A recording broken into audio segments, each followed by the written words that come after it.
In injury news coming out just today, we fully learned that Malcolm Stewart is out indefinitely.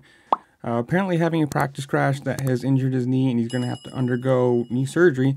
This takes him out for at least the rest of the supercross season, and who knows, there's no timetable, there's no real update for that of how long he's actually going to be out.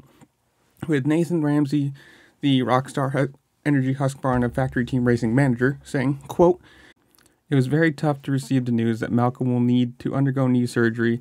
He has worked so hard to be in the position to win races this year, and I truly believe he was ready.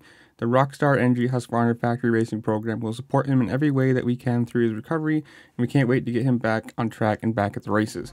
So obviously he's out, which sucks for the series because he had 2 great first rounds. Other than a few crashes, he was looking fast, and this could have been the year that he actually had some wins and, was competitive. I mean, obviously last year he was competitive too, but so there's one less competitor in the year, and who knows, there might be some updates further down the line, but at the moment he's just out indefinitely and sucks. So in the comments below, tell me whatever you want to say.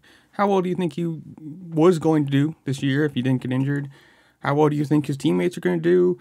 Obviously with Hawkins coming up and Christian Craig still running the 450 class, but whatever it is, comment down below. Make sure to like, share, subscribe, do all the fun things this platform allows you to do because it really helps me with the YouTube algorithm, and I appreciate it a lot. With that, I'll see you later. Peace.